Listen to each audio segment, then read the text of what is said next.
La famille Falcon a commencé avec un avion qui s'appelait le Mystère 20, qui a effectué son premier vol le 4 mai 1963, donc il y a un peu plus de 60 ans. C'était un petit avion d'affaires pour une petite dizaine de passagers. Et il a eu la chance qu'une délégation de la plus grande compagnie aérienne de l'époque, qui était une compagnie américaine qui s'appelait la Pan Am, et qui cherchait à développer un business dans l'aviation d'affaires, vienne voir l'avion et soit complètement séduite et décide d'en acheter 40 et de 120 options en plus, c'est-à-dire 160 avions. Et en fin de compte, ils ont tellement aimé l'avion qu'ils en ont acheté les 160, ce qui a lancé l'appareil sur le marché américain. Alors le Mystère est devenu le Falcon aux États-Unis parce que le mot mystère est très compliqué à dire pour un anglo-saxon. Ils ont choisi ce mot Falcon, qui veut dire faucon en français, puisque le faucon est l'oiseau des rois et des présidents. Et comme ils voulaient une image prestigieuse pour leur avion, ils ont choisi ce mot pour le marché américain.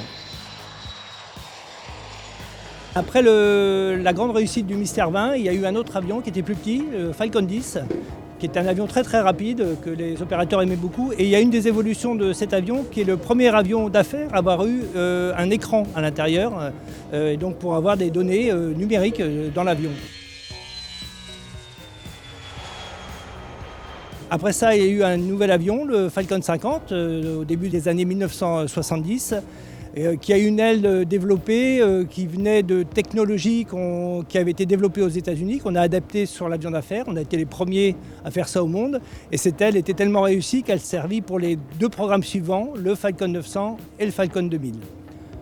Le Falcon 900 arrive au début des années 1980. C'est un avion plus gros puisque les clients demandent à avoir plus d'espace pour pouvoir voyager. Et ensuite arrive le Falcon 2000 au début des années 1990. Qui est le premier avion à avoir été complètement construit à partir d'une maquette numérique. Et donc cet avion, c'est celui qu'on a le plus vendu, puisqu'il y a plus de 700 appareils qui ont été vendus, et c'est un très bon appareil évidemment. Ensuite, nous avons eu le Falcon 7X au début des années 2000, qui lui, évidemment, a été construit aussi complètement à partir de l'ordinateur, de la maquette numérique, et qui a eu surtout des commandes de vol électriques. Autant il y avait des avions de ligne, comme par exemple l'Airbus A320 qui avait ce genre de choses, le Falcon a été le premier avion d'affaires à avoir ce type de système pour les pilotes. Évidemment, on l'a mis sur les deux avions suivants, le Falcon 8X et le Falcon 6X. Le Falcon 10X sera un bureau volant comme sont tous les Falcons, seulement il aura une taille bien plus grande que les prédécesseurs puisqu'il aura environ la taille d'un petit avion commercial. Dedans, il y aura deux grands salons, une salle pour regarder la télévision, un grand lit, un espace pour le couchage et le repos important. Il y aura même une douche à l'intérieur de l'avion, donc un avion assez exceptionnel et qui devrait arriver à l'horizon 2025.